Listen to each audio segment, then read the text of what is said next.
2019년 수원지방법원 성남지원은 정치활동을 위하여 약 1년 동안 렌터카 차량 및 운전 노무를 제공받아 정치자금법 위반으로 기소된 은수미 전 성남시장에 대하여 정치자금법에 정하지 아니한 방법으로 액수불상 교통비 상당의 정치자금을 기부받은 것으로 정치자금법 제45조 1항 위반죄에 해당한다고 판단하여 벌금 90만 원을 선고하였습니다. 이 판결은 대법원에서 확정되었습니다. 김건희 여사 공천 개입 의혹으로 시작된 명태균 게이트가 이제는 윤석열 대통령을 가리키고 있습니다. 어제 언론 보도에 의하면 명태균 씨가 윤석열 대통령 지지율이 높게 나오는 자체 여론조사 결과를 윤석열 대통령 후보에게 가져가 대선 출마를 권유했다. 명태균이 전망한 대로 흐름이 전개되자 윤석열 대통령 부부도 명태균 씨 말을 믿게 됐다. 대선 기간에도 윤석열 대통령이 명태균 씨의 여론조사를 특별히 신뢰했다는 제보가 있었다고 합니다. 또한 대선 기간 당시 여론조사 기관 미래한국연구소의 대표이사는 김영선 전 국회의원이었지만 실질적인 운영자는 명태균이고 명태균은 미래한국연구소를 활용해 자체 여론조사를 실시하고 그 결과물로 유력 정치인들과 유대를 쌓는 방법을 반복했으며 윤석열 대통령도 그중 하나였다고 보도했습니다.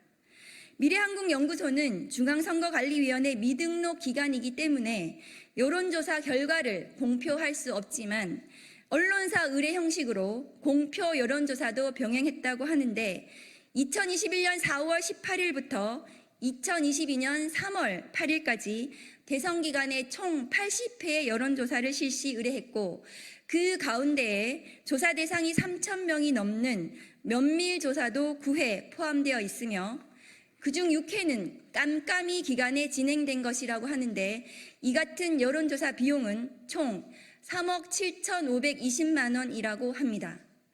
대선 기간 동안 총 80회의 여론조사, 총 3억 7,520만 원의 여론조사 비용의 의미는 만일 윤석열 대통령이 명태균에게 여론조사를 임의로 의뢰하고 지지율 추이를 무상으로 보고받은 사실이 인정된다면 은수미 전 성남시장 사례에 비추어 정치자금법상의 기부에 해당할 여지가 있고 정치자금법에서 정하지 않은 방법으로 정치자금을 기부하거나 기부받은 자를 처벌하도록 규정한 정치자금법 제45조 1항 정치자금 부정수수죄에 해당할 수 있다는 것입니다. 윤석열 48%, 백분율 만들면 이재명 42%로 아마 그래 나올 거거든. 하여튼 조사 돌리면서 할 때마다 나한테 얘기 좀 해줘요. 윤석열이가 좀 달라고 그러니까 다 뽑아줘야 돼요. 윤석열 총장이 문자가 왔네 등 보도에 나온 명태균의 대화 내용에 따르면 윤석열 대통령이 여론조사를 의뢰하고 보고받았을 것으로 의심되는 정황이 매우 짙습니다. 한편 2018년 서울중앙지법은 국정농단 사건으로 기소된 박근혜 전 대통령에 대하여 2016년 20대 총선에서 비박계 후보를 배제하고 친박 후보를 국회의원에 당선시키려고 다량의 여론조사를 실시하고 공무원 신분을 이용해 선거를 기획하고 새누리당 경선에 개입한 일련의 행위는 대통령의 공천 개입 혐의, 즉 공직선거법 위반에 해당한다는 이유로 징역 2년을 선고했습니다. 이 판결도 대법원에서 확정된 바 있습니다. 박근혜 전 대통령의 판결에서 알 수 있듯이 공천 개입은 민주주의의 근간을 흔드는 매우 중대한 범죄입니다. 명태균의 통화 녹취에는 대통령 뜻이라고 해갖고 내가 대통령 전화한 거 아나? 대통령은 나는 김영선이라고 했는데 이라대 등 윤석열 대통령과 김건희 여사가 국민의힘 국회의원 공천, 후보자 공천에 개입한 것으로 의심되는 충격적인 내용이 들어 있습니다. 무대응과 침묵으로 일관하는 윤석열 대통령은 이러한 의혹들에 대하여 답을 할 때입니다. 윤석열 대통령과 김건희 여사의 정치자금 수수, 부정수수 의혹이나 공천 개입 의혹이 사실로 인정된다면 20대 대통령 당선이 무효가 될 만큼 심각하고 중대한 헌법 유린 사안이고 또 대통령 탄핵 사유에도 해당합니다.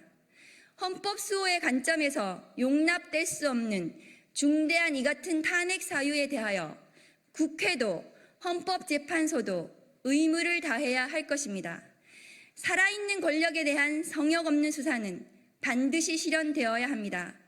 검찰과 고위공직자범죄수사처는 국민의 분노를 직시하고 윤석열 대통령과 배우자 김건희의 정치자금 부정수수 의혹, 공천개입 선거법 위반 의혹에 대하여 철저히 수사하고 엄중히 처벌해 주시기를 촉구합니다.